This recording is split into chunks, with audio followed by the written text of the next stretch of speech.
Welcome to Tranquil Teller. This is a reading of Grimm's fairy tales.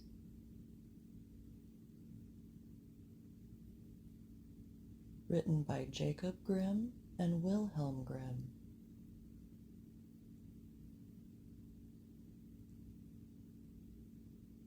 Briar Rose.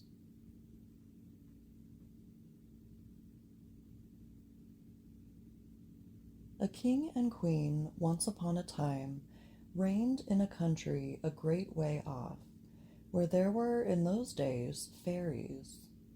Now this king and queen had plenty of money, and plenty of fine clothes to wear, and plenty of good things to eat and drink, and a coach to ride out in every day. But though they had been married many years, they had no children, and this grieved them very much indeed. But one day, as the queen was walking by the side of the river, at the bottom of the garden, she saw a poor little fish that had thrown itself out of the water, and lay gasping and nearly dead on the bank. Then the queen took pity on the little fish, and threw it back again into the river. And before it swam away, it lifted its head out of the water and said, "I know what your wish is, and it shall be fulfilled. In return for your kindness to me, you will soon have a daughter." What the little fish had foretold soon came to pass, and the queen had a little girl, so very beautiful that the king could not cease looking on it for joy, and said he would hold a great feast and make merry, and show the child to all the land. So he asked his kinsmen and nobles and friends and neighbors. But the queen said, "I will have the fairies also, that they might be kind and good to our little daughter." Now there were 13 fairies in the kingdom, but as the king and queen had only 12 golden dishes for them to eat out of, they were forced to leave one of the fairies without asking her. So 12 fairies came, each with a high red cap on her head, and red shoes with high heels on her feet, and a long white wand in her hand. And after the feast was over, they gathered round in a ring and gave all their best gifts to the little princess. One gave her goodness, another beauty, another riches, and so on till she had all that was good in the world. Just as 11 of them had done blessing her, a great noise was heard in the courtyard, and word was brought that the 13th fairy was come, with a black cap on her head, and black shoes on her feet, and a broomstick in her hand. And presently up she came into the dining hall. Now, as she had not been asked to the feast, she was very angry, and scolded the king and queen very much, and set to work to take her revenge. So she cried out, "The king's daughter shall, in her 15th year, be wounded by a spindle, and fall down dead." Then the 12th of the friendly fairies, who had not yet given her gift, came forward, and said that the evil wish must be fulfilled, but that she could soften its mischief.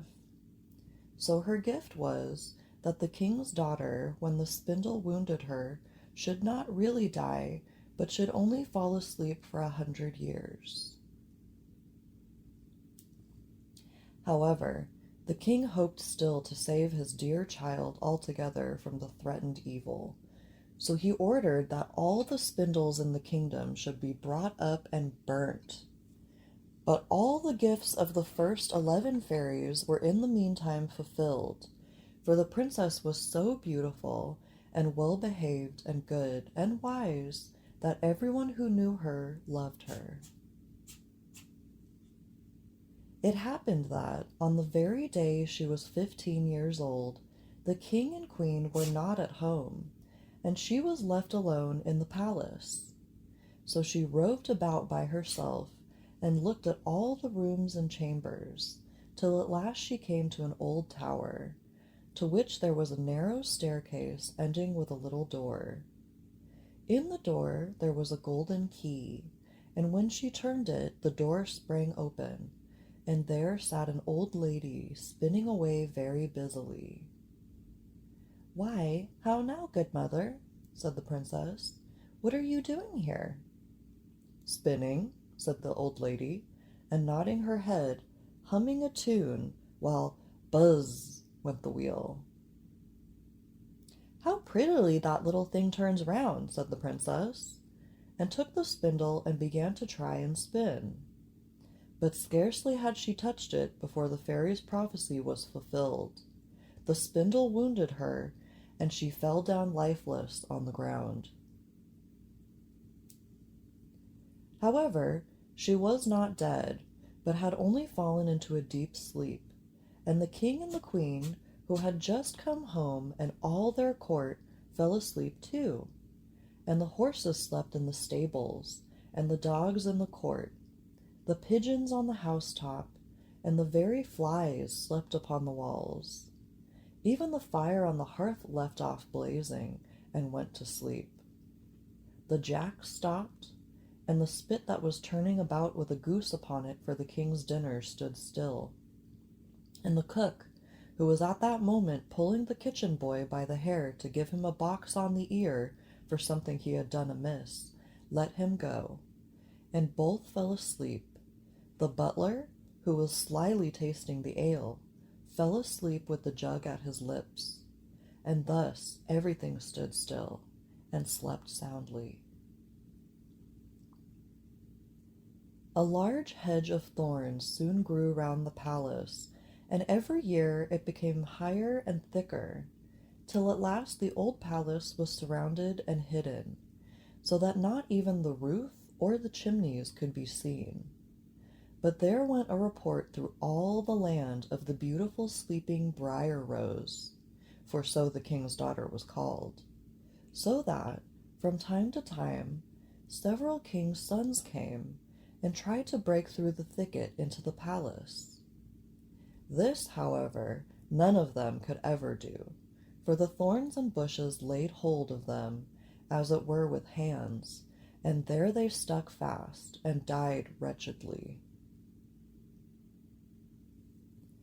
After many, many years, there came a king's son into the land, and an old man told him the story of the thicket of thorns, and how a beautiful palace stood behind it, and how a wonderful princess called Briar Rose lay in it asleep with all her court. He told, too, how he had heard from his grandfather that many, many princes had come and had tried to break through the thicket, but that they had all stuck fast in it and died. Then the young prince said, "All this shall not frighten me. I will go and see this Briar Rose." The old man tried to hinder him, but he was bent upon going. Now that very day 100 years were ended, and as the prince came to the thicket, he saw nothing but beautiful flowering shrubs, through which he went with ease, and they shut in after him as thick as ever.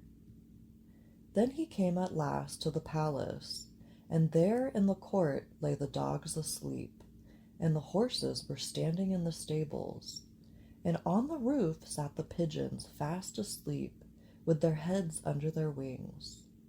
And when he came into the palace, the flies were sleeping on the walls, the spit was standing still, the butler had the jug of ale at his lips, going to drink a draught.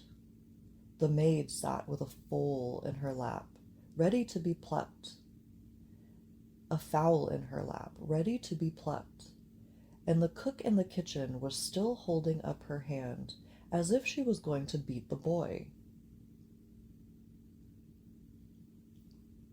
Then he went on still farther, and all was so still that he could hear every breath he drew, till at last he came to the old tower, and opened the door of the little room in which Briar Rose was, and there she lay, fast asleep on a couch by the window.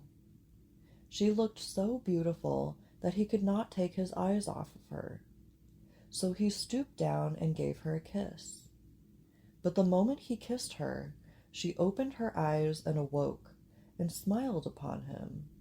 And they went out together. And soon the king and queen also awoke, and all the court, and gazed on each other with great wonder. And the horses shook themselves, and the dogs jumped up and barked. The pigeons took their heads from under their wings, and looked about, and flew into the fields. The flies on the walls buzzed again. The fire in the kitchen blazed up. Round went the jack, and round went the spit, with the goose for the king's dinner sit upon it. The butler finished his draught of ale, the maid went on plucking the fowl, and the cook gave the boy the box on his ear. And then the prince and Briar Rose were married, and the wedding feast was given, and they lived happily together all their lives long.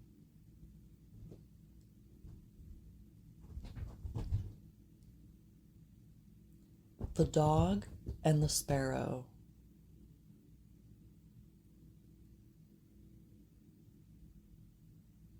A shepherd's dog had a master who took no care of him, but often let him suffer the greatest hunger.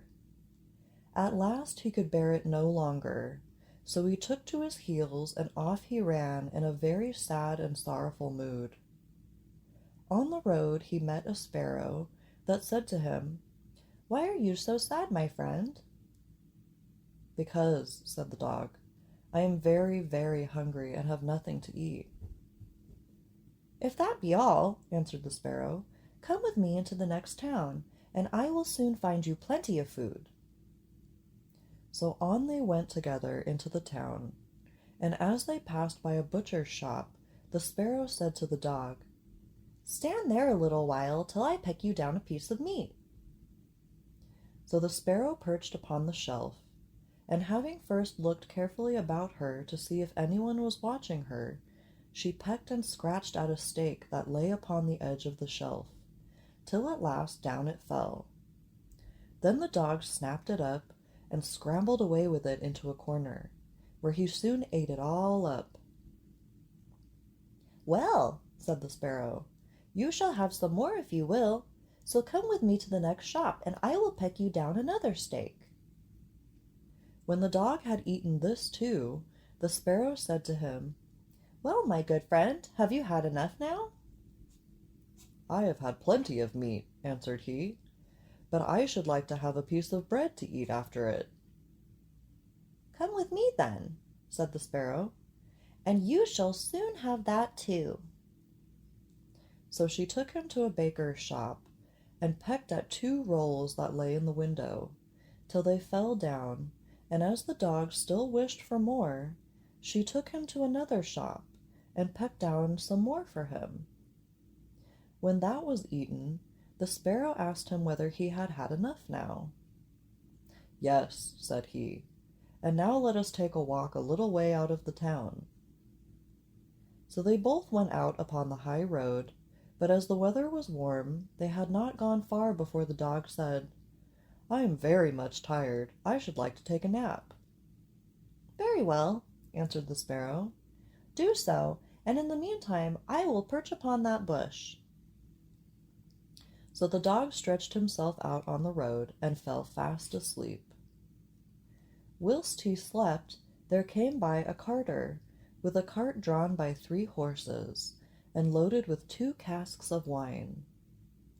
The sparrow, seeing that the carter did not turn out of the way, but would go on in the track in which the dog lay, so as to drive over him, called out, "Stop! Stop, Mr. Carter, or it shall be the worse for you." But the carter, grumbling to himself, said, "You make it the worse for me indeed. What can you do?" Cracked his whip and drove his cart over the poor dog, so that the wheels crushed him to death. "There!" cried the sparrow. "Thou cruel villain, thou hast killed my friend the dog. Now mind what I say. This deed of thine shall cost thee all thou art worth." "Do your worst and welcome," said the brute. "What harm can you do me?" and passed on. But the sparrow crept under the tilt of the cart and pecked at the bung of one of the casks till she loosened it. And then all the wine ran out, without the carter seeing it. At last he looked round, and saw the cart was dripping, and the cask quite empty. "What an unlucky wretch I am," cried he. "Not wretch enough yet." "Not wretch enough yet," said the sparrow, as she alighted upon the head of one of the horses, and pecked at him till he reared up and kicked. When the carter saw this, he drew out his hatchet and aimed a blow at the sparrow, meaning to kill her, but she flew away, and the blow fell upon the poor horse's head with such force that he fell down dead. "Unlucky wretch that I am," cried he. Not wretch enough yet," said the sparrow. And as the carter went on with the other two horses, she again crept under the tilt of the cart and pecked out the bung of the second cask, so that all the wine ran out. When the carter saw this, he again cried out, "Miserable wretch that I am!" But the sparrow answered, "Not wretch enough yet," and perched on the head of the second horse and pecked at him too. The carter ran up and struck at her again with his hatchet, but away she flew, and the blow fell upon the second horse and killed him on the spot. "Unlucky wretch that I am," said he. "Not wretch enough yet," said the sparrow, and perching upon the third horse, she began to peck him too. The carter was mad with fury, and without looking about him or caring what he was about, struck again at the sparrow, but killed his third horse as he done the other two. "Alas, miserable wretch that I am," cried he. "Not wretch enough yet," answered the sparrow as she flew away. "Now will I plague and punish thee at thy own house." The carter was forced at last to leave his cart behind him, and to go home overflowing with rage and vexation.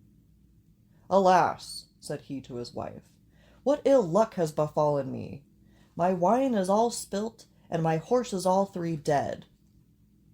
"Alas, husband," replied she, "and a wicked bird has come into the house, and has brought with her all the birds in the world, I am sure, and they have fallen upon our corn in the loft, and are eating it up at such a rate."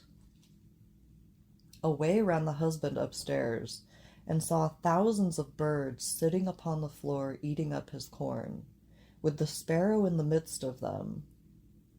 "Unlucky wretch that I am!" cried the carter, for he saw that the corn was almost all gone. "Not wretch enough yet," said the sparrow. "Thy cruelty shall cost thee thy life yet." And away she flew.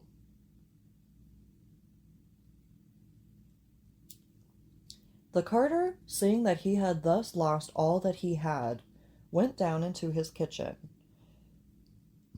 and was still not sorry for what he had done, but sat himself angrily and sulkily in the chimney corner. But the sparrow sat on the outside of the window and cried, "Carter, thy cruelty shall cost thee thy life." With that he jumped up in a rage, seized his hatchet, and threw it at the sparrow, but it missed her and only broke the window.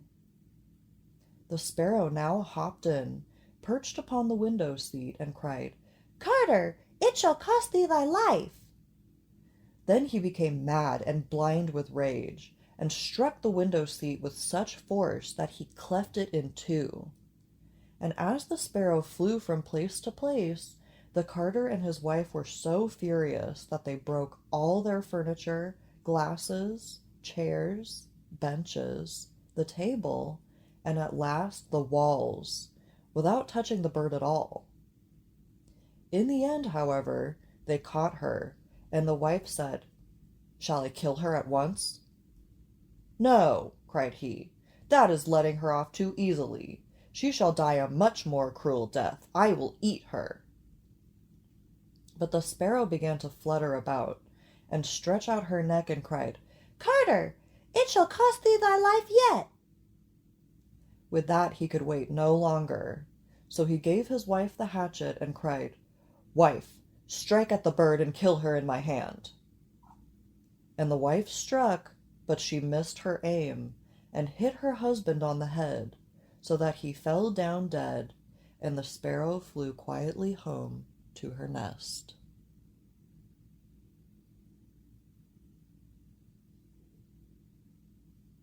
The 12 Dancing Princesses.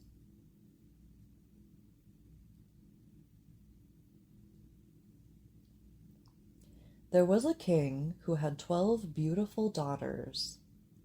They slept in 12 beds all in one room, and when they went to bed, the doors were shut and locked up. But every morning their shoes were found to be quite worn through, as if they had been danced in all night, and yet nobody could find out how it happened or where they had been. Then the king made it known to all the land that if any person could discover the secret and find out where it was that the princesses danced in the night, he should have the one he liked best for his wife, and should be king after his death. But whoever tried and did not succeed, after 3 days and nights, should be put to death. A king's son soon came. He was well entertained, and in the evening was taken to the chamber next to the one where the princesses lay in their 12 beds. There he sat to sit and watch where they went to dance, and, in order that nothing might pass without his hearing it, the door of his chamber was left open. But the king's son soon fell asleep, and when he awoke in the morning, he found that the princesses had all been dancing, for the soles of their shoes were full of holes. The same thing happened the second and third night, so the king ordered his head to be cut off. After him came several others, but they had all the same luck, and all lost their lives in the same manner. Now it chanced that an old soldier, who had been wounded in battle and could fight no longer, passed through the country where his king reigned. And as he was traveling through a wood, he met an old woman, who asked him where he was going.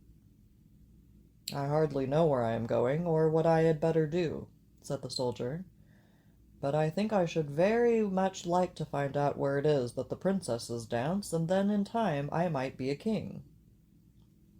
"Well," said the old dame, "that is no very hard task. Only take care not to drink any of the wine in which one of the princesses will bring to you in the evening, and as soon as she leaves, you pretend to be fast asleep." Then she gave him a cloak and said, "As soon as you put that on, you will become invisible, and you will then be able to follow the princesses wherever they go." When the soldier heard all this good counsel, he determined to try his luck. So he went to the king and said he was willing to undertake the task. He was as well received as the others had been, and the king ordered fine royal robes to be given him. And when the evening came, he was led to the outer chamber. Just as he was going to lie down, the eldest of the princesses brought him a cup of wine, but the soldier threw it all away secretly, taking care not to drink a drop. Then he laid himself down on his bed, and in a little while began to snore very loud, as if he was fast asleep. When the 12 princesses heard this, they laughed heartily, and the eldest said, "This fellow too might have done a wiser thing than lose his life in this way." Then they rose up and opened their drawers and boxes, and took out all their fine clothes, and dressed themselves at the glass, and skipped about as if they were eager to begin dancing. But the youngest said, "I don't know how it is, while you are so happy, I feel very uneasy. I am sure some mischance will befall us." "You simpleton," said the eldest, "you are always afraid. Have you forgotten how many kings' sons have already watched in vain? And as for this soldier, even if I had not given him his sleeping draught, he might have slept soundly enough. When they were all ready, they went and looked at the soldier, but he snored on and did not stir hand or foot, so they thought they were quite safe. And the eldest went up to her own bed and clapped her hands, and the bed sank into the floor, and a trap door flew open. The soldier saw them going down through the trap door one after another, the eldest leading the way, and thinking he had no time to lose, he jumped up, put on the cloak which the old woman had given him, and followed them. But in the middle of the stairs he trod on the gown of the youngest princess, and she cried out to her sisters, "All is not right! Someone took hold of my gown!" "You silly creature," said the eldest, "it is nothing but a nail in the wall." Then down they all went, and at the bottom they found themselves in a most delightful grove of trees, and the leaves were all of silver, and glittered and sparkled beautifully. The soldier wished to take away some token of the place, so he broke off a little branch, and there came a loud noise from the tree. Then the youngest daughter said again, "I am sure all is not right. Did not you hear that noise? That never happened before." But the eldest said, "It is only our princes who are shouting for joy at our approach." Then they came to another grove of trees, where all the leaves were of gold, and afterwards to a third, where the leaves were all glittering diamonds. And the soldier broke a branch from each, and every time there was a loud noise, which made the youngest sister tremble with fear. But the eldest still said it was only the princes who were crying for joy. So they went on till they came to a great lake, and at the side of the lake there lay 12 little boats with 12 handsome princes in them, who seemed to be waiting there for the princesses. One of the princesses went into each boat, and the soldier stepped into the same boat with the youngest. As they were rowing over the lake, the prince who was in the boat with the youngest princess and the soldier said, "I do not know why it is, but though I am rowing with all my might, we do not get on so fast as usual, and I am quite tired. The boat seems very heavy today." "It is only the heat of the weather," said the princess. "I feel it very warm too." On the other side of the lake stood a fine illuminated castle, from which came the merry music of horns and trumpets. There they all landed and went into the castle, and each prince danced with his princess. And the soldier, who was all the time invisible, danced with them too. And when any of the princesses had a cup of wine set by her, he drank it all up, so that when she put the cup to her mouth, it was empty. At this too the youngest sister was terribly frightened, but the eldest always silenced her. They danced on till 3 o'clock in the morning, and then all their shoes were worn out, so that they were obliged to leave off. The princes rowed them back again over the lake, but this time the soldier placed himself in the boat with the eldest princess. And on the opposite shore they took leave of each other, the princesses promising to come again the next night.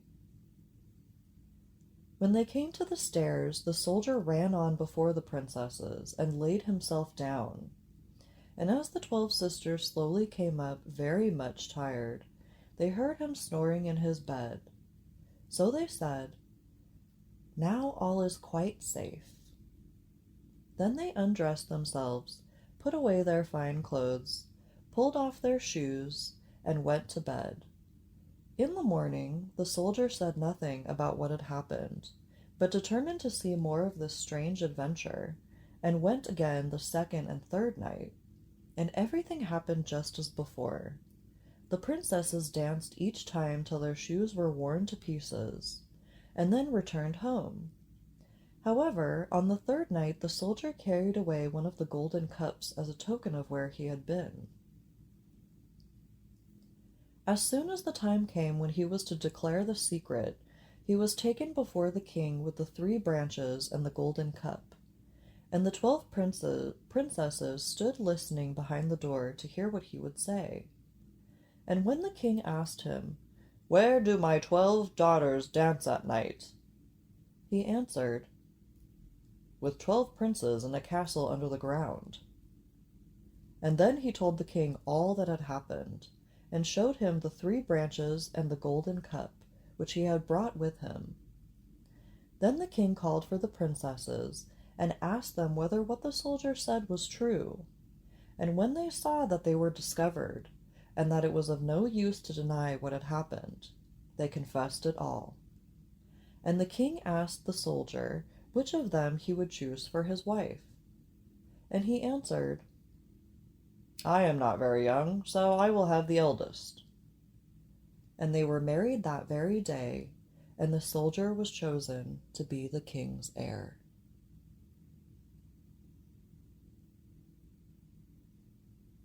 Thank you for listening.